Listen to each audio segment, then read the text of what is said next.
और आज आपके तमाम सवालों के जवाब देने के लिए हमारे साथ जुड़ रहे हैं एसएमसी कॉमट्रेड के रवि सिंह और एंजल कमोडिटीज के अनुज गुप्ता। आप दोनों का ही शो पे स्वागत है। शुरुआत करते हैं और अब बात करते हैं सबसे पहले चीनी की। गन्ना किसानों को राहत देने के लिए सरकार ने 4.5 रुपए प्रति क्विंटल सब्सिडी देने का ऐलान किया है। कैबिनेट की बैठक के बाद ऊर्जा मंत्री पीयूष गोयल ने इसकी जानकारी दी। Today the government has taken out a WTO compliant scheme whereby production subsidy will be given to offset the cost of cane and facilitate timely payment of cane prices to the farmers. This proposal will entail giving a support directly to the farmers, and that support will be given at a rate of a production subsidy directly to the farmers of 4 rupees 50 paisa per quintal of cane crushed. तो cabinet के आज के इस अहम फैसले को किसान के नजरिए से कैसे देखना चाहिए और साथ ही चीनी की कीमतें जो लगातार बढ़ रही हैं और क्या उनमें इजाफा होगा, क्या कोई असर पड़ेगा, बात करते हैं हमारे आज के मेहमान से। रवि जी, सबसे पहले आपसे जानना चाहूंगी कि इस कदम से गन्ना किसानों को और मिलों को कितना फायदा होता हुआ आप देखते हैं? देखिए, इसका सीधा इम्पैक्ट तो वैसे तो देखे तो मिलों को अच्छा है कि एटलीस्ट वो गन्ने का जो बकाया है करीब 6500 करोड़ का जो बकाया है किसानों का वो दे पाएंगे और उसके लिए कम से कम गेट ओपन हुआ है। यहाँ पर ये भी एक जो सरकार ने रखा है कि जिसका प्रोडक्शन जितना होगा उसके हिसाब से सब्सिडी को कैटेगराइज किया गया है। तो इससे और एक्सपोर्ट टारगेट भी उन्होंने साथ में दिया है कि करीब 4 मिलियन टन का एक्सपोर्ट टारगेट है और इस बार जो सरप्लस है वो करीब 26 मिलियन टन के आसपास है। तो यहाँ पर इससे आगे आने वाले प्राइसेस जो है वो थोड़े से डाउन साइड पे फिर से देखने को मिल सकते हैं क्योंकि स्टॉक यहाँ पर बढ़ेगा। लेकिन ये है कि ये जो एक डीमोटिवेशन था खासतौर से किसानों का और उस जो एक सही टाइम पे पैसा पेमेंट नहीं होता था, तो एक स्टेप इन्होंने पहला उठाया है। अगर ये इम्प्लीमेंटेशन सही से हो जाता है तो मुझे लगता है कि ये एक अच्छा स्टेप है और इससे थोड़े से प्राइसेस जो है वो कंट्रोल होंगे और हमारे एक्सपोर्ट टारगेट भी यहाँ पर पूरे होंगे। आप कह रहे हैं कि एक्सपोर्ट टारगेट पूरे होंगे और साथ ही आपने बहुत अहम बात कही कि प्राइसेस यहाँ पे कंट्रोल होंगे। तो अनुज, कैसे समझा जाए, अगर चीनी की कीमतों की मैं बात करूं तो कितना कंट्रोल होता हुआ आप देख रहे हैं, कितनी लगाम लगेगी चीनी की बढ़ती हुई कीमतों पर? देखिए कविता जी, अगर हम शुगर के प्राइस ट्रेंड को देखें तो हमने देखा था कि 2100 के भाव देखे गए थे, वहां से एक शार्प रैली अब हम करीबन 2700 रुपए देख चुके हैं। तो अगर हम देखें तो पिछले 3-4 महीनों में एक जो ट्रेंड बना है शुगर का वो पॉजिटिव साइड में बना है और अभी तो फेस्टिवल सीजन चल ही रहा था जहां पर एक अपसाइड मोमेंटम देखने को मिला था। साथ में अगर हम देखें तो अब एक प्रोडक्शन की न्यूज भी आ रही है कि जो प्रोडक्शन है इस बार हो सकता है कि एक्सपेक्टेड है कि पिछली बार से कम हो सकता है। तो कहीं ना कहीं एक सपोर्टिव फैक्टर जो है वो शुगर के लिए है प्रोडक्शन में कमी का। बट साथ में जो सब्सिडी दी गई है हो सकता है कि उसकी वजह से कहीं ना कहीं जो प्राइस है कुछ कर्व होते हुए दिखाई दे। बट मुझे लगता है कि जिस तरह हम एक्सपोर्ट अब अलाउ कर रहे हैं तो हो सकता है कि ये जो शुगर के प्राइस है ये ज्यादा नीचे नहीं रुक पाएंगे और एक तेजी शुगर के प्राइस में कंटिन्यूस बनी रहेगी क्योंकि ट्रेंड अगर हम देखें तो जो लॉन्ग टर्म ट्रेंड है वो थोड़ा कन्वर्ट हुआ है पॉजिटिव साइड में। तो मुझे लगता है कि शुगर के भाव ज्यादा देर नीचे नहीं रहेंगे, तेजी का माहौल यहाँ पर कंटिन्यूस बना रहेगा। हो सकता है कि प्राइस ऊपर में अगर हम एक टारगेट की बात करें तो 2800 से लेकर 2850 तक की रेंज में जा सकते हैं। तो क्या आपको लगता है कि अगर ट्रेडर के लिहाज से पूछा जाए तो करंट लेवल्स पर रणनीति बनानी चाहिए? देखिए मेरी टॉपिक भी आज शुगर की ही है तो मुझे लगता है कि डेफिनेटली शुगर के भाव में बाइंग करके चलना चाहिए। हमें लगता है कि आने वाले अगर हम 1 या 1.5 हफ्ते की बात करें तो 2800 से लेकर 2850 तक की रेंज देखने को मिल सकती है। रीजन बिंग, मेन रीजन जो है वो टेक्निकल पॉइंट ऑफ व्यू से भी है और साथ में फंडामेंटली भी है कि प्रोडक्शन में कमी इस बार बताई जा रही है। साथ में टेक्निकल देखें तो लॉन्ग टर्म ट्रेंड जो है पॉजिटिव साइड में। तो मुझे लगता है कि शॉर्ट अभी अवॉइड करना चाहिए, बाइंग साइड में ट्रेड करना चाहिए। रवि, अगर मैं एक्सपोर्ट को बढ़ावा देने की बात पर थोड़ा सा और फोकस करना चाहूं तो यहाँ पर किस तरह से अगर हम घरेलू बाजार की बात करें तो आपके मुताबिक चीनी की कीमतों को सपोर्ट मिलेगा और क्या आप भी सहमत हैं अनुज की बात से कि हम 2800 के ऊपर कीमतों को जाता हुआ देखेंगे?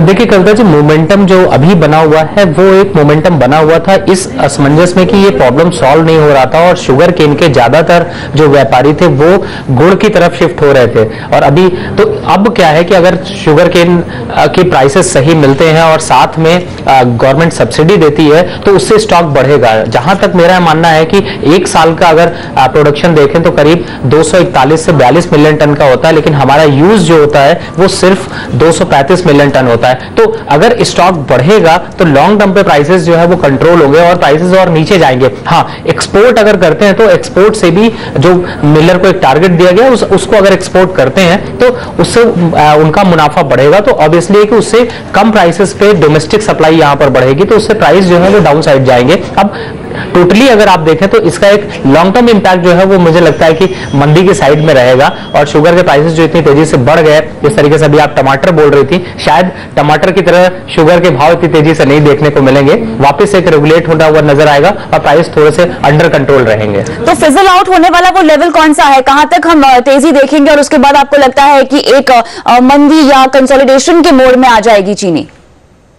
देखिए, इस समय अगर देखें तो 2750 का इमीडिएट टारगेट दिख रहा था दिसंबर के कॉन्ट्रैक्ट में, लेकिन ये जैसे ही ये न्यूज आया है उसके बाद से एक सेल ऑफ वहां पर देखने को मिल रहा है, क्योंकि जिन लोगों ने स्टॉक कर रखा था उनको भी स्टॉक लिमिट पे कोई एक्शन आगे देखने को मिल सकता है। तो इसको देखते हुए यहां पर अब प्राइसेस में बिल्कुल लॉन्ग पे नहीं बने रहना चाहिए। अगर आपने पुराना लॉन्ग किया तो पोजीशन बुक करनी चाहिए और डाउन साइड पे अगर देखें तो मुझे लगता है वापस से एक बार जो 2500 और 2600 का जो लेवल चल रहा था वहां पर आपको रेट फिर से सेटल होते हुए नजर आएंगे। चलिए, तो फिलहाल के लिए आप खरीदारी की रणनीति करंट लेवल्स पे बना सकते हैं। तमाम खबरों के चलते हम चीनी में तेजी देखेंगे, 2800 के पार भी कीमतें जा सकती है अनुज गुप्ता के मुताबिक, लिहाजा करंट लेवल्स पे आप रणनीति खरीदारी की बना सकते हैं। लेकिन हम आगे बढ़ते हैं, बात करते हैं अब दालों की। राज्य सरकार ने छापेमारी कर दाल तो काफी मात्रा में जब्त कर ली है, लेकिन जब्त की गई दाल को बेचने में वो फिसड्डी साबित हो रही है। दालों के दाम आसमान पर बने हुए हैं, लेकिन राज्य अभी तक जब्त की गई 1,32,000 टन दाल में से सिर्फ 5,300 टन दाल ही नीलाम कर पाई है। अभी तक मध्य प्रदेश, छत्तीसगढ़, ओडिशा, दिल्ली, कर्नाटक और राजस्थान ने ही दालों की नीलामी की है। केंद्र सरकार ने बाकी राज्यों को भी नीलामी तेज करने के निर्देश दिए हैं। अनुज, यहां पर मैं आपसे एक टेक लेना चाहूंगी जल्दी से। हमने देखा कि जब्त की हुई दाल को बाजार में आने में काफी समय लग रहा है। हम समझते हैं कि यहाँ पे लीगल प्रोसेस होते हैं, लेकिन एक तरह से क्या ये कहना सही होगा कि सरकार कहीं ना कहीं नाकाम साबित हुई है? जी बिल्कुल, अगर हम देखें तो दिल्ली में मैंने देखा है कि केंद्रीय भंडार में जरूर दाल आनी चालू हुई है 120 रुपए किलो के हिसाब से, मगर वो एक लिमिटेड क्वांटिटी में जो कि टाइम से नहीं मिल पाती ग्राहकों को। तो कहीं ना कहीं जो सप्लाई साइड है वो अब गवर्नमेंट की तरफ थोड़ा सुस्ती में है, तो मुझे लगता है कि उसको स्ट्रांग बनाना पड़ेगा। और उसकी वजह से हम देखें तो कहीं ना कहीं जो भाव है वो अब धीरे धीरे ऊपर की तरफ जाना चालू हुआ है। तो जब तक सप्लाई स्ट्रांग नहीं होगी तब तक मुझे लगता है कि ये जो तेजी है इसको रोक नहीं पाएंगे। बिल्कुल, और यहीं पर साफ हो जाता है कि सरकार की तमाम सख्ती के बावजूद दालों के दाम में उम्मीद के मुताबिक गिरावट भी हमें नहीं दिखाई दे रही है। चलिए फिलहाल रुकते हैं एक ब्रेक के लिए, ब्रेक के बाद शुरू करेंगे सवाल जवाब का सिलसिला और साथ ही लेंगे हमारे आज के एक्सपर्ट्स की हॉट पिक्स। बने रहे हमारे साथ।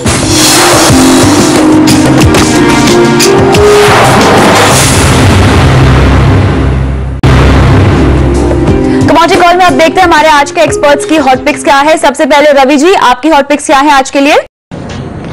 कविता जी, इस समय फंडामेंटली देखें तो जिस तरीके से गोल्ड में एक सेल ऑफ देखने को मिल रहा है, मुझे लगता है कि यहाँ पर एक सेल की स्ट्रेटजी वापस से बनानी चाहिए। अच्छा बाउंस बैक आया है यहाँ पर 25,150 से 25,200 के बीच में आप एक सेल की स्ट्रेटजी बनाएं। टारगेट देखें तो 25,000 तक के लेवल आपको देखने को मिल सकते हैं। स्टॉप लॉस के हिसाब से आप एक 80 पॉइंट का स्टॉप लॉस लें। साथ ही दूसरी कॉल यहाँ पर क्रूड ऑयल में है। यहाँ पर क्रूड ऑयल में एक सपोर्ट देखने को मिल रहा है, पुल बैक देखने को मिल रहा है। तो मुझे लगता है कि 2720 से 30 के लेवल पे एक बार बाय करके चलना चाहिए। 2780 तक के लेवल आपको देखने को मिल सकते हैं। स्टॉप लॉस के हिसाब से देखें तो 2680 से 2690 के बीच का आप एक स्टॉप लॉस लेके यहाँ पर बाय की पोजीशन बनाए ज्यादा अच्छा है। तो क्रूड में खरीदारी की रणनीति आती हुई और सोने में बिकवाली करके आपको लगता है कि मुनाफा कमाया जा सकता है। अनुज, आपकी हॉट पिक्स क्या है?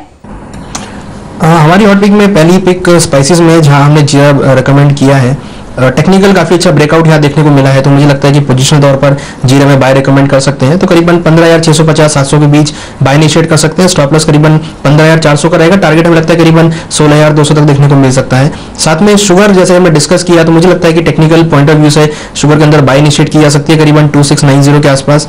टारगेट करीबन 2800 रुपए तक देखने को मिल सकता है। दोनों ही कॉल पोजिशनल तौर पर ट्रेड की जा सकती है। चलिए, तो इन दोनों कमोडिटीज में आपने खरीदारी की रणनीति दी है, जो है जीरा और चीनी। आगे बढ़ते हैं, जुड़ते हैं हमारे पहले दर्शक से। मथुरा से गोपाल बंसल जी फोन लाइन पर हैं। गोपाल जी नमस्कार। जी मैडम नमस्कार। बताइए किस कमोडिटी में आपने पैसे लगाए हैं? जी मैम, मैंने सिल्वर खरीदी थी 34,000 के रेट में। तो मैडम मैं आगे की वो जानना चाहता हूँ कि क्या होगा। कोई स्टॉप लॉस लगाया है आपने? क्या हुआ मैडम? कोई स्टॉप लॉस लगाया है गोपाल जी? स्टॉप लॉस नहीं है मैडम कोई। हाँ, आपकी कीमतों से हम देख रहे हैं कि नीचे आ चुकी है चांदी, लेकिन फिर भी रवि जी 34,000 का लेवल क्या आपको आता हुआ दिखाई दे रहा है चांदी में? इन्होंने फिलहाल तो हम देख रहे हैं इन्हें नुकसान हो रहा है, लेकिन किसी तरह की भरपाई हो सकती है। जिस तरह से हम बेरिश टेरिटरी में दोनों ही कमोडिटीज को, सोने और चांदी को जाता हुआ देख रहे हैं, क्या कोई चांसेस हैं कि ये मुनाफा कमा पाए? देखिए, बिल्कुल आपने सही पूछा है इनसे कि इनको सबसे पहले गोपाल जी अपने ट्रेड में एक स्टॉप लॉस डालिए 33,500 रुपए का, और दूसरा ये करिए कि अगर आप यहां पर एवरेज कर सकते हैं तो एक बार एवरेज कर लीजिए। आपका अगर यहां पर आप एक लॉट और खरीद लेते हैं, 700 का लेवल चल रहा है, तो आपका जो एवरेज बैठेगा वो 850 का बैठेगा, 33,850 का। और 34,000 के ऊपर सस्टेन कर पाना इस समय सिल्वर के लिए बहुत मुश्किल है। ट्रेड आपका रॉन्ग साइड पे है। आप ट्रेंड के साथ चलिए, 34,000 के लेवल पे उल्टा सेल बनाइए, आपको 33,300 तक के लेवल देखने को मिल सकते हैं। फिलहाल कविता जी एक स्टिक स्टॉप लॉस रखें यहाँ पे 33,500 का, 34,000 का लेवल मिल जाएगा। इमीडिएट लॉस मत बुक करिए, लेकिन अगर मिलता है तो छोड़िए नहीं, अपनी पोजीशन से एग्जिट जरूर एक बार हो, और वापिस चाहे तो आप सेल की पोजीशन बना सकते हैं आप 200 पॉइंट का यहाँ पर एक स्टॉप लॉस के साथ में। चलिए, आगे से स्टॉप लॉस लगाना ना भूलें गोपाल जी, ये सलाह आपको दे रहे हैं हम। आगे बढ़ते हैं और अब कोटा से सत्यनारायण जी फोन लाइन पर है। नमस्कार। नमस्कार मैडम। बताइए कैसे हैं आप? अच्छे मैडम, आप कैसे? बहुत बढ़िया। बताएं क्या सोयाबीन और गंवार का सवाल है मैडम, किस लेवल पे खरीदना चाहिए, आगे क्या तेजी आ सकती है? ट्रेडिंग के लिए ले रहे हैं आप दोनों कमोडिटीज? Yes madam. ठीक है अनुज, यहाँ पर आप इनकी क्या मदद कर पाएंगे? सोयाबीन हम जानते हैं ग्लोबल कमोडिटी है, और जिस तरह से अंतर्राष्ट्रीय बाजार में इसका रुझान हमें देखने को मिल रहा है, घरेलू बाजार में भी एक सीमित दायरे में, लेकिन कीमतें 3800 के ऊपर ही बनी हुई है। क्या करंट लेवल्स पे इनको निवेश करना चाहिए? ट्रेडिंग के लिए ये लेना चाहते हैं, माफ कीजिएगा, क्या गिरावट का इंतजार करें थोड़ा? देखिए, सोयाबीन और अगर हम पूरे ऑयल सीड पैक के ट्रेंड को देखें तो हमने देखा था कि पिछले हफ्ते मार्केट एक लोअर लेवल्स पे था, और एक बाउंस बैक हमने पिछले 3-4 दिनों में देखा है। तो मुझे लगता है कहीं ना कहीं जो बॉटम फिशिंग था वो यहाँ पर देखने को मिला है, और एक लोअर लेवल से जो बाइंग आई है विद वॉल्यूम्स के साथ यहाँ बाइंग देखने को मिली है। मुझे लगता है कि सोयाबीन के अंदर जो बाइंग साइड में ट्रेड ले सकते हैं, हमें लगता है कि आने वाले दिनों में 4,100 तक के लेवल देखने को मिल सकते हैं।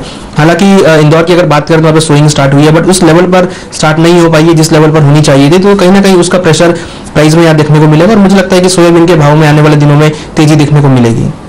और ग्वार में आप इनको कब एंट्री लेने की सलाह देंगे अनुज?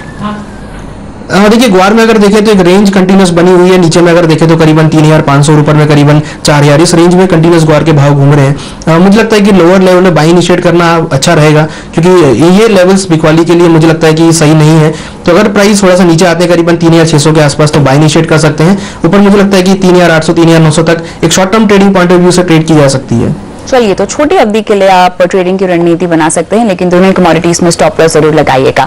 रुकते हैं यहाँ पर एक ब्रेक के लिए, ब्रेक के बाद लेंगे कुछ और कमोडिटीज पर सवाल, बने रहें।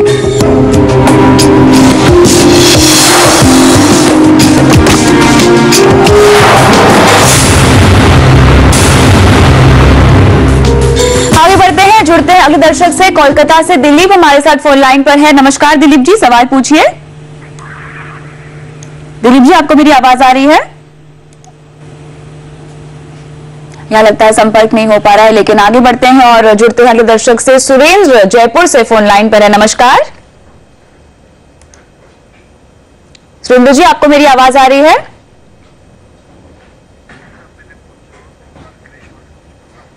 चलिए आगे बढ़ते हैं। यहाँ पर मिस्टर प्रकाश हमारे साथ फोन लाइन पर है। प्रसाद जी, आपको मेरी आवाज आ रही है? हाँ जी। हाँ, बताइए क्या सवाल है आपका? हाँ सरसों पे है जी अपना, अपने हेलो। हाँ हाँ, मुझे आपकी आवाज आ रही है, बोलिए। मस्टर्ड पर है जी। ठीक है, आपने पैसे लगाए हैं या लगाने हैं? क्या जी? आप पैसे लगा चुके हैं या आपको निवेश करना है? प्रसाद जी, क्या आपको मेरी आवाज आ रही है? यहाँ लगता है संपर्क टूट गया है, लेकिन चूंकि इन्होंने कमोडिटी बताई है सरसों, और ये हालांकि पैसे लगा चुके हैं या लगाने वाले हैं उसकी जानकारी नहीं है। लेकिन अनुज, फिलहाल अगर हम सरसों की बात करें तो किस तरह का ट्रेंड आपको दिखाई दे रहा है? डिमांड के लिहाज से अगर मैं आपसे पूछना चाहूं तो सिनेरियो आपको कैसा लगता है? देखिए डिमांड तो अच्छी खासी बनी हुई है, बट अगर हम टेक्निकल चार्ट्स पे देखें तो हमने देखा है पिछले 2-3 ट्रेडिंग सेशन में मार्केट लोअर लेवल से बाउंस हुई है। एक इनिशियल एक रेजिस्टेंस लेवल है करीबन 4,950 के आसपास दिसंबर कॉन्ट्रैक्ट में, अगर वो ब्रीच होता है तो एक अच्छी तेजी यहाँ देखने को मिलेगी। और हम देख भी रहे हैं पिछले कुछ दिनों से एक पॉजिटिव टेरिटरी में स्टॉक चल रहा है, ये कमोडिटी चल रही है। मुझे लगता है कि 4,950 के ऊपर और एक अच्छी और तेजी देखने को मिलेगी। तो इनिशियली मेरे रिकमेंडेशन बाय रहेगा इसमें, जिनके पास बाय है उसको होल्ड कर सकते हैं, जो बाय करना चाहते हैं वो बाय कर सकते हैं। 4,950 के अगर प्राइस के ऊपर जाता है तो करीबन जो नेक्स्ट टारगेट रहेगा वो 5,050 तक देखने को मिल सकता है। चलिए, तो अगर आप खरीदारी की रणनीति बनाना चाहते हैं तो फिलहाल आप इनिशिएट कर सकते हैं, लेकिन साथ ही अगर पूरे ऑयल सीड पैक का मैं आगे का रुझान समझना चाहूं तो कौन सी कमोडिटी सेफ बेट होगी पैसे लगाने के लिहाज से? देखिए मुझे लगता है कि पूरे ऑयल सीड पैक में सोयाबीन के अंदर बाय कर सकते हैं, साथ में आरएम सीड के अंदर भी बाय इनिशिएट कर सकते हैं। मीन सोयाबीन और सरसों दोनों ही कमोडिटी मुझे लगती है कि बाइंग के लिए रिकमेंड रहेंगी। हालांकि सोया ऑयल के अंदर देखें तो कहीं ना कहीं मार्केट अभी एक रेंज में चल रहा है, तो सोया ऑयल के एक 615 का एक रेजिस्टेंस लेवल है, उसके ऊपर चलेगा तो ही बाय इनिशिएट उसमें करना चाहिए। इधर सोयाबीन और आरएम सीड दोनों में बाय इनिशिएट की जा सकती है। साथ ही अगर कपास खली की तेजी के बारे में आपसे पूछना चाहूं तो इसके पीछे तेजी की वजह क्या लगती है आपको और कितनी तेजी आपको लगता है इसमें और बढ़ेगी? देखिए मुझे लगता है कि इसके अंदर भी सब्सिडी की बात सामने आ रही है, तो मुझे लगता है कहीं ना कहीं एक पॉजिटिव नेस कपास और कुकुर दोनों में ही देखने को मिलेगी। साथ में अगर हम टेक्निकल पॉइंट ऑफ व्यू से भी देखें तो यहाँ पे काफी अच्छा ब्रेकआउट यहाँ पर हुआ है टेक्निकल चार्ट्स पे, तो दोनों ही कमोडिटी के अंदर भी बाय इनिशिएट की जा सकती है। चलिए, तो यहाँ पे खरीदारी की रणनीति बनाई जा सकती है। फिलहाल जो हमें लेवल्स दिख रहे हैं उसको आप भुनाइए और मुनाफे के लिए खरीदारी की रणनीति फिलहाल बना सकते हैं। बहुत बहुत शुक्रिया इसी के साथ अनुज आपका और रवि जी आपका शो पे आके तमाम सवालों का जवाब देने के लिए। और कमोडिटी कॉल में मुझे भी दीजिए इजाजत, लेकिन आगे देखिए आवाज समाचार, बने रहे CNBC आवाज पर। नमस्कार।